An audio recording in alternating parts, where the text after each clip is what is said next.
আসসালামু আলাইকুম। আমি সুমন আসছি আপনাদের মাঝে নতুন একটি ব্লগ ভিডিও নিয়ে। আশা করি আমার ব্লগটা আপনাদের কাছে ভালো লাগবে। আমরা এখন যাচ্ছি কসবা সবুজ ভাইয়ের ঝালমুড়ি খেতে।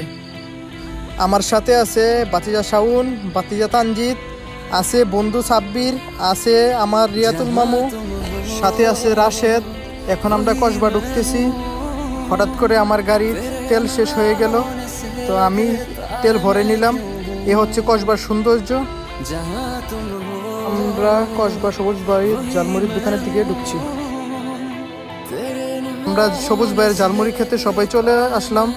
সবুজ ভাই এখন ঝালমুড়ি তৈরি করা শুরু করলো। একে একে ডিমগুলা ছুলাই নিচ্ছে যাতে করে সবাই একসাথে দিতে পারে। তো সবুজ ভাই আস্তে আস্তে ঝালমুড়ি বানানো শুরু করলো। সবুজ ভাইয়ের এখানে যা কিছু আইটেম আছে সব কিছু উনি নিজের বাসার মধ্যে তৈরি করে দোকানে বিক্রি করে।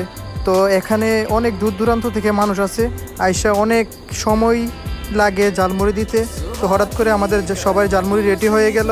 তো এখন একে একে আমরা সবাই ঝালমুড়ি খেতে শুরু করলাম। ঠিক আছে, ঝালমুড়ি আসলেই খুব মজাদার এবং সুস্বাদু। আমরা খেয়ে এখন কসবা নোয়াগাঁওয়ের উদ্দেশ্যে বেরিয়ে পড়লাম, কসবার নোয়াগাঁও বিখ্যাত চা খেতে। তো সবাই রাতের কসবার সৌন্দর্যটা একটু দেখেন। আর সবাই আমার ভিডিওটা ভালো লাগলে লাইক কমেন্ট শেয়ার করে দেবেন। এই হচ্ছে আমাদের কসবা নোয়াগাঁওয়ের চায়ের দোকান। আমরা সবাই একে একে গাড়ি থেকে নেমে দোকানের দিকে ঢুকলাম। এখন আমাদের চা তৈরি করতেছে, এখন আমাদের চা দিবে।